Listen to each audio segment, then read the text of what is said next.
I'm the Chief Executive of the CVS for Broxbourne and East Herts, who essentially are here to support and build the capacity of the voluntary sector in the borough of Broxbourne.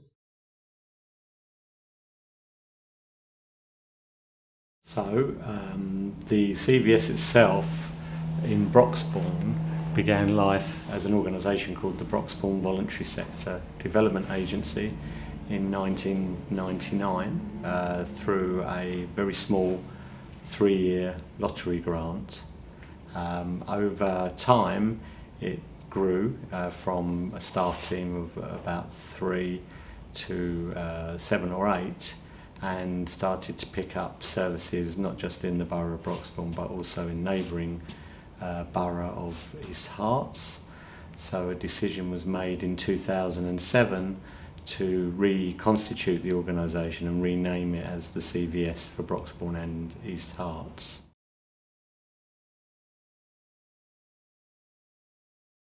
Some of the obvious achievements are growth. So from that original very small organisation of 2 people, we're now quite a large voluntary organisation. We employ about 30 staff these days and deliver on, at the moment, probably about 10 to 12 different work streams. But I guess the key achievement is that we've been able to very much be seen as the key supporting organisation in the borough for approaching 200 local community organisations and charities, and by that I mean helping them in a number of ways, not just with obvious support around things like funding, but also with things like governance and policy development for those groups, helping them with the recruitment of volunteers, and also allowing them opportunities to access resources like meeting rooms, access to equipment, and also the opportunity to network and learn from other groups. So we also run quite a wide training program for volunteers and paid staff that work in the local voluntary sector.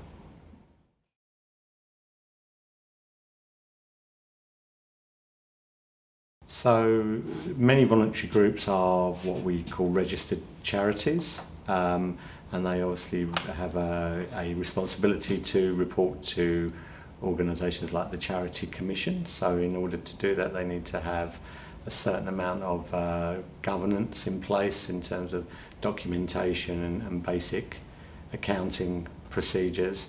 But the vast majority of groups are very small. They're not necessarily registered as charities. They have very small income turnover, but they still need to have in place, basic terms of reference and rules about how they run their organisation, their community group, and they would also want to be having, in many cases, policies which sort of govern about how they deal with things like insurance and recruitment and management of their volunteers, and even things like conflicts of interest, and equality and diversity, and a whole range of different aspects that are involved in running an organisation, even through volunteers as opposed to paid staff.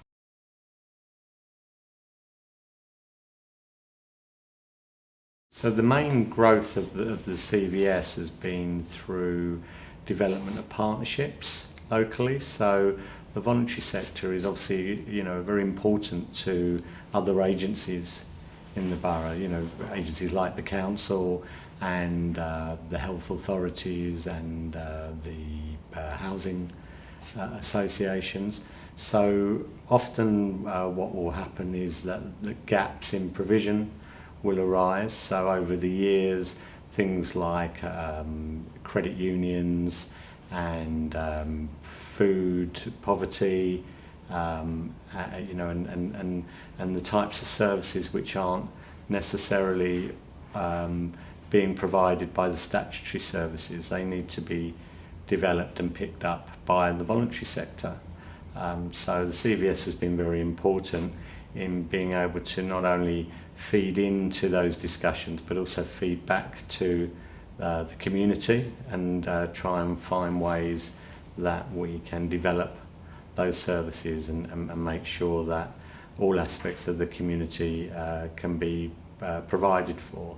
And those services in the main tend to be delivered by volunteers and or charities and voluntary organisations. So the development of partnerships has been extremely important. I think it's very important to say that in somewhere like Broxbourne, where there isn't a huge amount of unrestricted funding that can be made available, the best way to take things forward is in partnership. So it's very important to build strong relationships with the sort of statutory organisations that are out there. And it's not necessarily always about money, it's about being able to access good advice and in-kind support in order to make things happen.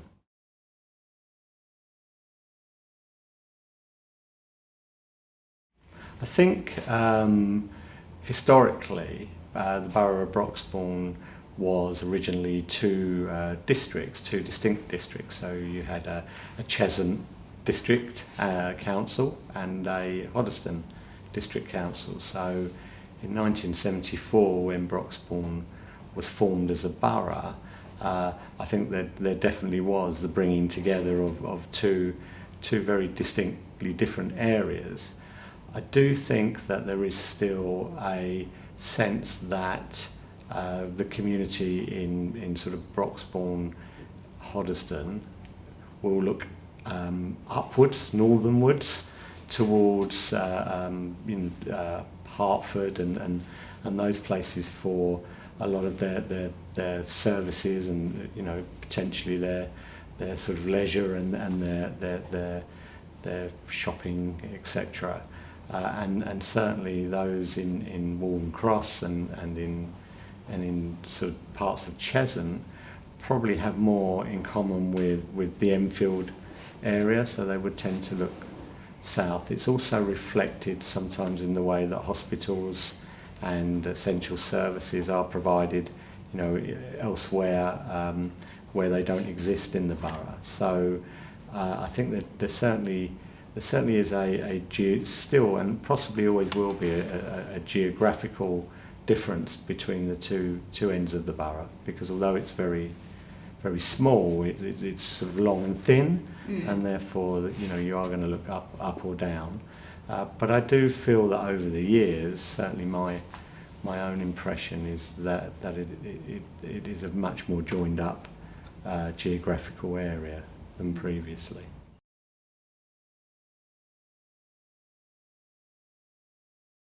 I think that obviously we're in that position where we also cover the East Herts district anyway.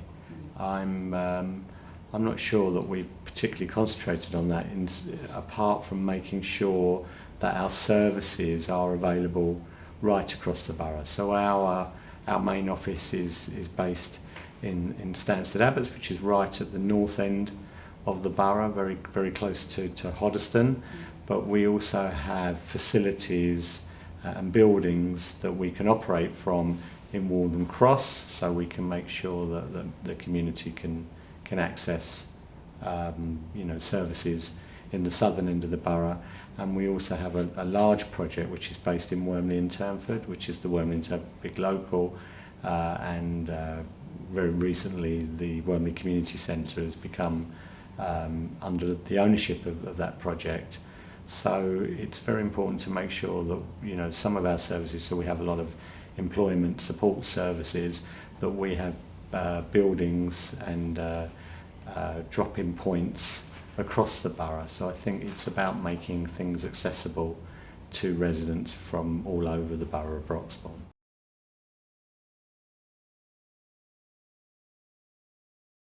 So over time, as in history really, there have been many sort of different changes in the makeup of the local community. So going back to at the beginning of the 70s, there were very, very large Italian communities in the borough of Broxbourne. And in terms of the voluntary sector, there were a number of groups that serviced the Italian community, which over time, as that community has aged, became sort of clubs for the elderly Italian people.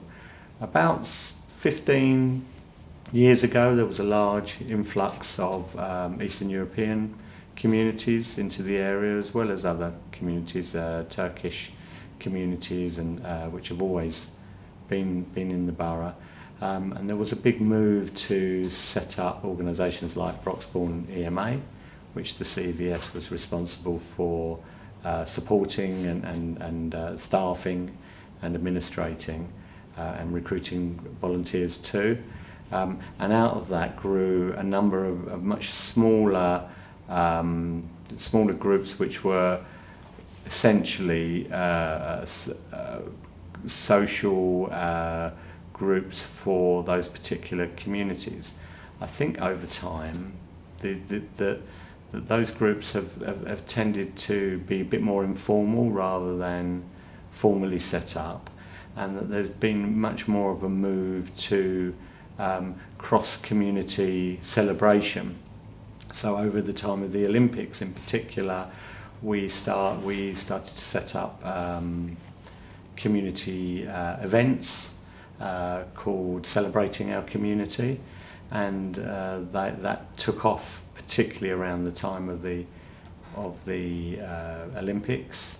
And following that, the council took that further forward as well. So there have been sort of quite multicultural events in particularly in the Waltham Cross area.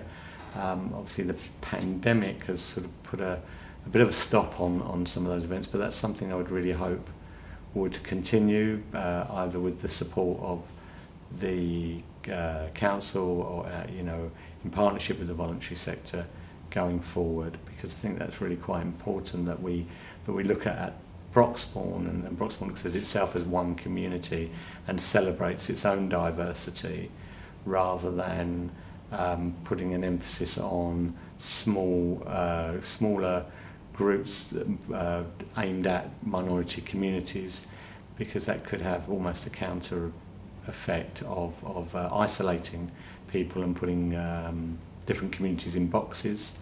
So for me, the emphasis needs to be on creating a Broxbourne community celebration.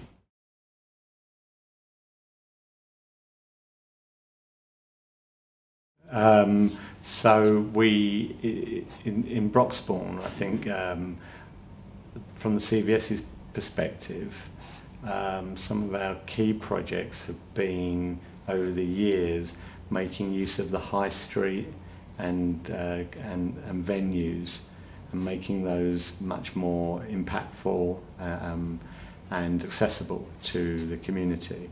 So about 15-20 years ago, there were a number of difficulties, particularly in Waltham Cross, with empty buildings and empty shops. We were able to access a large space which was part of the Pavilion Shopping Centre in Waltham Cross, where those buildings had been empty for 5 years.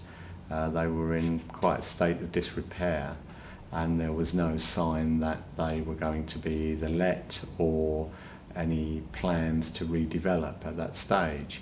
So we were able to take approximately 10,000 square feet of office space in Waltham Cross and provide space, rooms, meeting rooms, office space for new community organisations which wanted to develop services in that part of the borough. And it was a project that was called Waltham Cross Touchdown. So we put up a Wi-Fi signal, and as long as you had a mobile phone, you had a working space, and we were able to take that space on a tenancy at will, initially for a year, and it went on for about 7 or 8 years in the end. And over that time, at least 20 new community organisations, social businesses, community interest companies were able to be set up and established in that space. And what it enabled those organisations to do was to invest in their delivery, and in some cases, able to move to paid staff because they were not having to pay large rents in the area. So that was incredibly impactful. A number of those organisations went on to be quite established and successful community organisations. Some of them are still very active in the area. When that facility was eventually taken, redeveloped for housing and commercial entities, we obviously had to move out of that space, but we then took a quite big decision for the CVS, and that was to pay a commercial rent on a shop that was attached to the facility, which is now known as the Waltham Cross Community Skills Hub. And over time we've had anything up to a dozen different providers, many of those providing services to the community around employment and skills and training and essential support, who've been able to base themselves in that building and have been able to work in partnership together and really provide an essential resource for the community, not just in Waltham Cross but across the borough. And that's something that we've also developed in other parts of our geographical areas. So we now, over time, have been able to develop buildings in Hertford and Ware, which are outside of the borough, but all based on the model at Waltham Cross. So that was one. Another important project, which was very much partnership based, was the development of a credit union in the area in the early 2000s, which was done by identifying all of the different social housing providers in the area and working with each of them to access a very small amount of funding, which together created enough income to begin the credit union, Heartsavers Credit Union, and for that to have a base in Broxbourne. And the model that we used for that, which was essentially working with housing providers and the local council, was recognised nationally in terms of the way in which partnerships could be developed with small amounts of money but with many partners, and particularly partners in housing. The credit union still exists in a very established way across Hertfordshire, but that was the inertia that got that going, particularly in the borough of Broxbourne. I think one of the key achievements of the CVS over time has been this ability to develop essential work streams in partnership with others, and to bring into play small and larger businesses as well. In 2016, the CVS for Broxbourne and East Herts was awarded the Social Enterprise of the Year for Hertfordshire through the Hertfordshire Chamber of Commerce, which was a real achievement, and that built on the model that we've been able to develop over the 10 years previously. So we're really pleased that that's been recognised.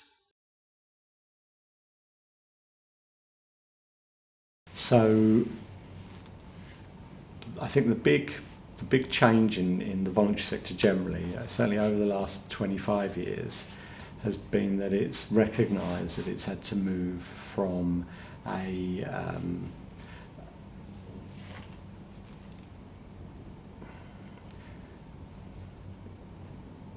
it's moved from a culture of grants, putting your hand out and somebody putting a grant in your hand in order to operate. I think there's a recognition that those those days are potentially over, and certainly then the sort of grants that people were being awarded is not sustainable.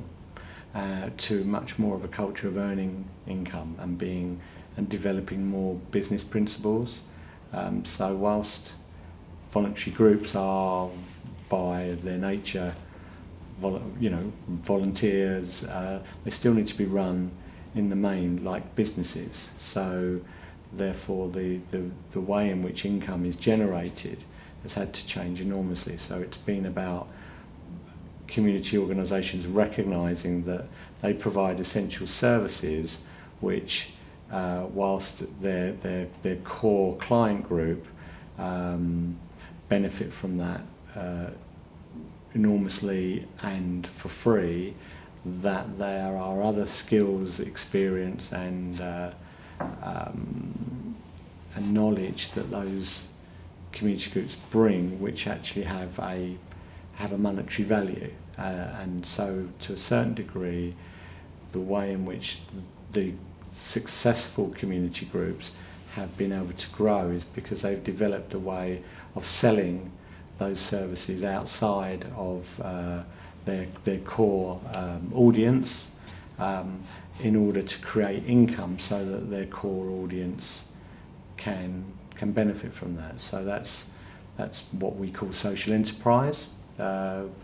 So it's about recognising that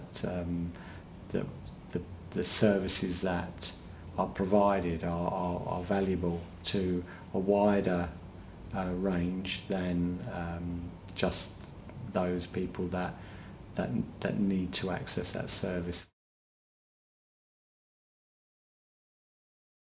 For sure. So I'll give you an example of our employment and skills services. So whilst we will provide free services to people that have found themselves for whatever reason out of work, or for people that have been historically furthest from the workplace, there are also a number of businesses locally at the moment that are struggling with their with retaining employees. So and those employees need support if they're at risk of redundancy. So it's about talking to those businesses and saying, well, look, we can come in, we can talk to your employees about what their options are in terms of employment going forward, help them with supporting them in their CV writing, with their confidence to re-enter the workplace. And those businesses are able to support us in order to support their employees. So whilst they're not necessarily in immediate crisis, it's about recognising those organisations that could then support us to provide those services, thereby creating additional income which will help sustain the core service for those people that are at risk.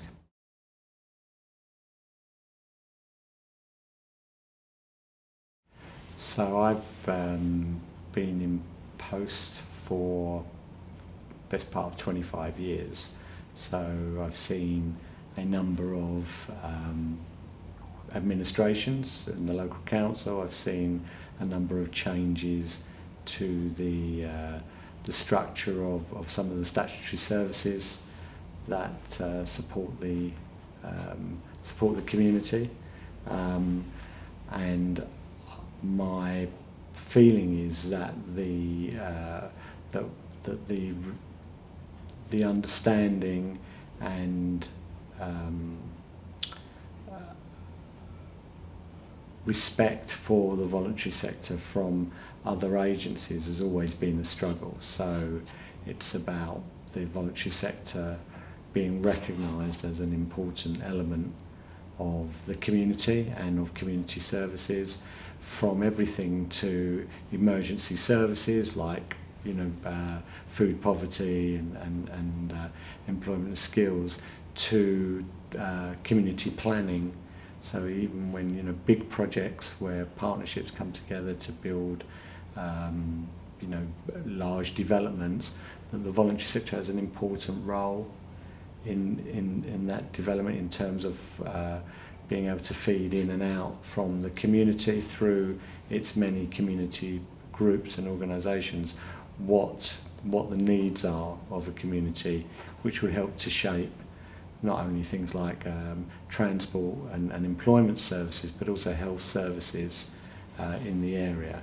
So that's you know, a big area of change, which I feel is a lot better now than it was 25 years ago, but still needs to be improved in terms of the representation of the voluntary sector in decision making and partnership working across the borough.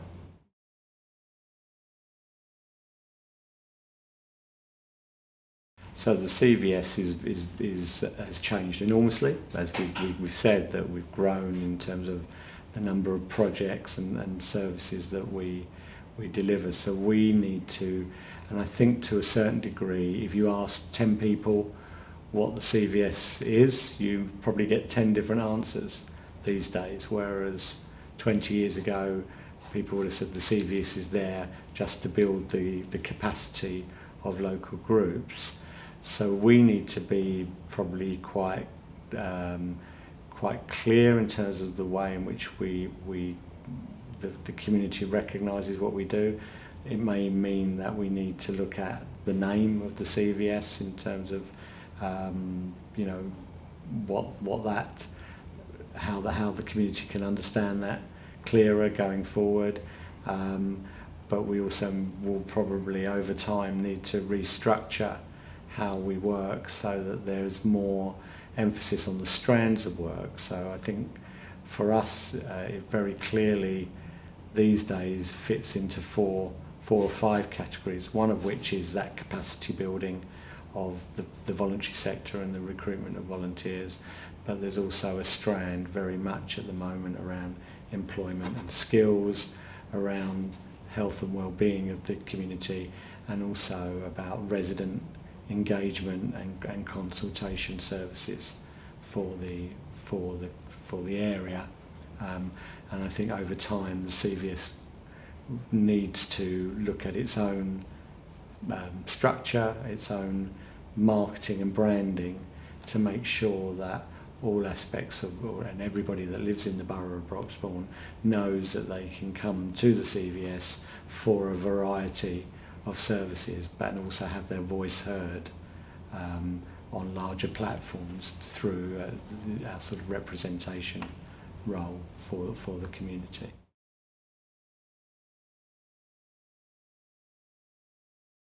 I think probably the ones we're proudest of is the way in which we've used dormant community facilities and made them essential, an essential part of the local community, and used that as a means to build the capacity of local services and organisations and build those organisations. I think, I mean, there are several projects over time.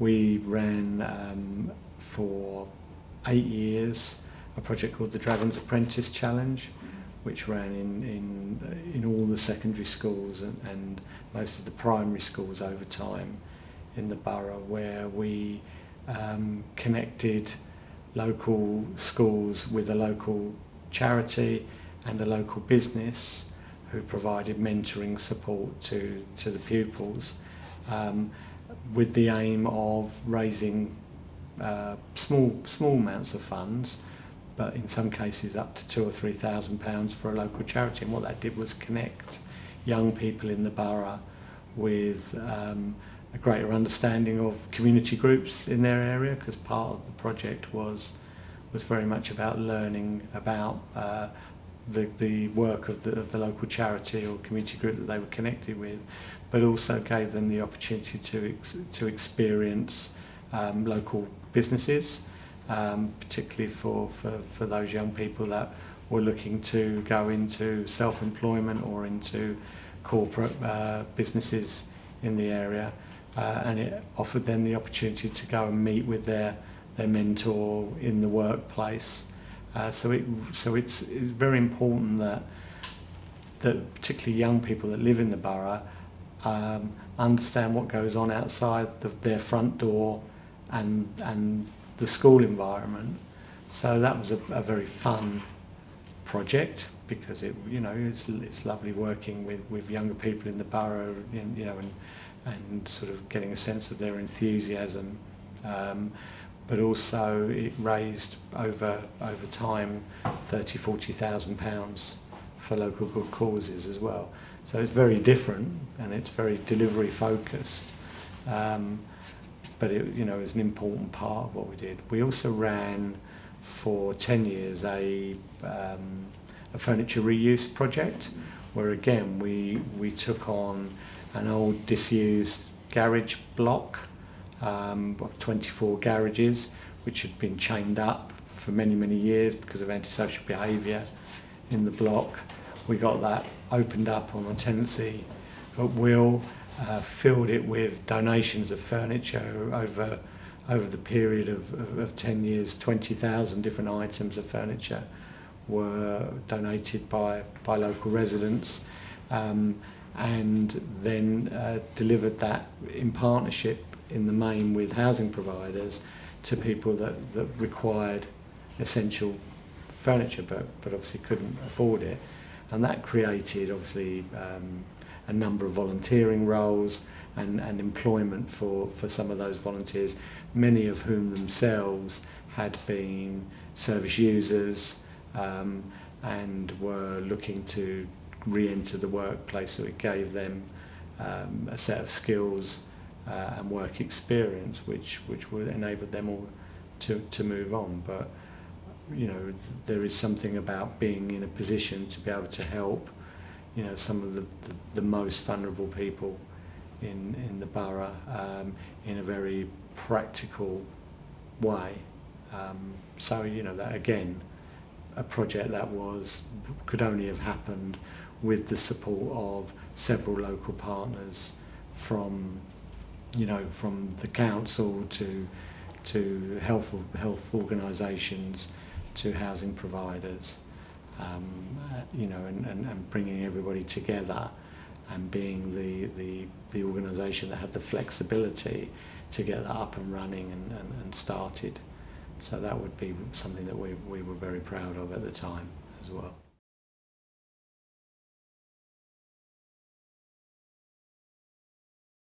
So obviously, like any charitable organisation, we're reliant on funds, and we're reliant on facilities and space in order to make things happen. Over time, where we've set up projects that were needed at the time, we've either been in a position where we've been able to a certain degree, float them off as independent entities, or work in partnership with other like-minded organisations or organisations that provide the same or a similar service, and provide them with our intelligence, our experience in the area, and enable them to pick that up. I think one of the challenges for the CVS is that continuing to provide direct services is not our remit. I think the reality is that sometimes we will continue to do that because there isn't anywhere else or anyone else that can pick that up. But where possible, we'll always be looking for a way of either creating an independent entity that can continue to deliver on those services, or looking for an alternative provider that can take that forward. So that would always be our first port of call. However, we're also going back to the point around creating income to fund our core remit. Sometimes we're reliant on continuing to deliver some of those services in order to earn that income. So until a time where infrastructure generally is core funded, as it is in some of the other areas of Hertfordshire, but not in too many, we're always going to have to look for alternative ways of creating income sources in order to fund that, because that's essentially what we're here to do.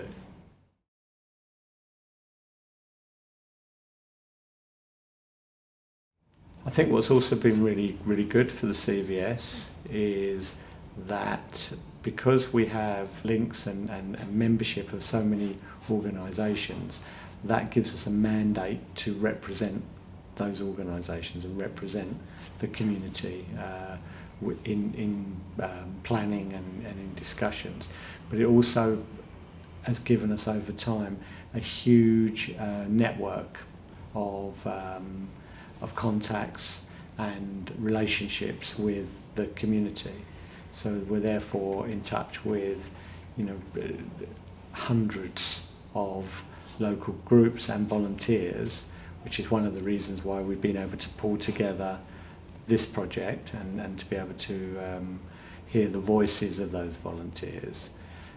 What that also we've been able to do is start to recognise the achievements of those volunteers. So every year we have a set of awards,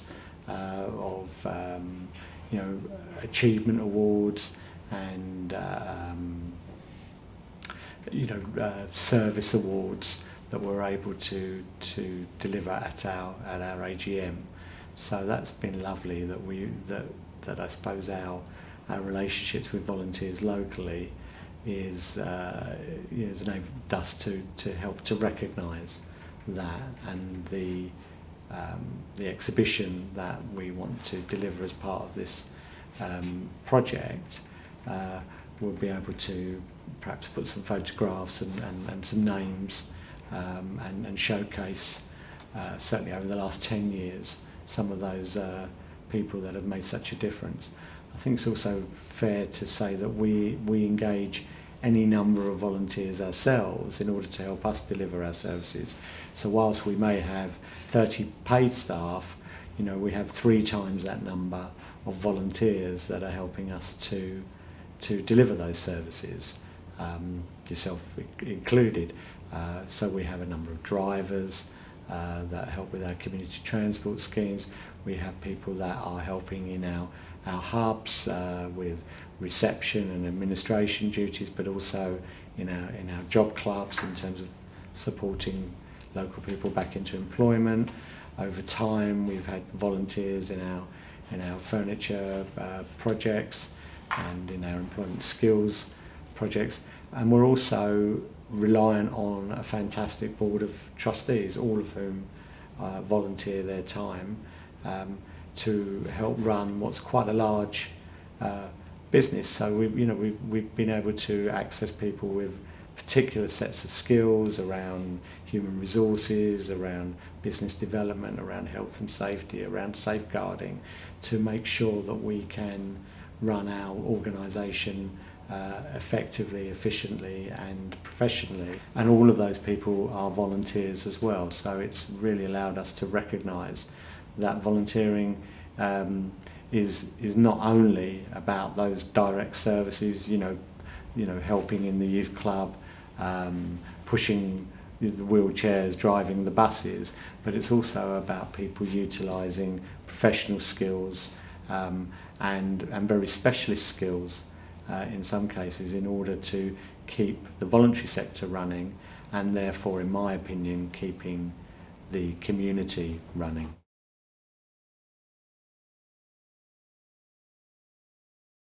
At our level we're working, I think the biggest issue, and I don't see it as so much of an issue now, but certainly some of the things I've come up against is that, that because we are the voluntary sector, there's this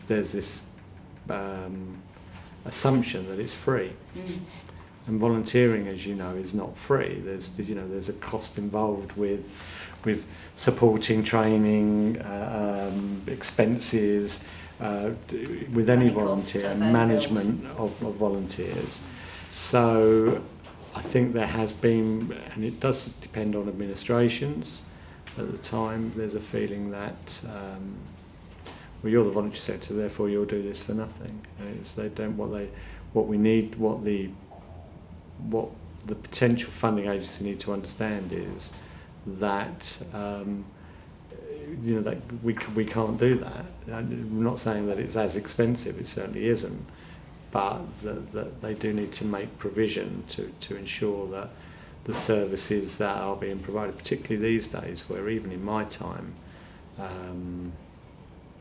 the level of compliance is through the roof, and we employ a compliance officer now to look after all of our health and safety, safeguarding, obviously the whole COVID thing. It's a full-time job for somebody within our organisation just to make sure that we're compliant. We have risk assessments and policies and procedures and insurance and all the other things in place that will make sure that we can deliver. That's not free, and I think that's the problem that we'll always come across here.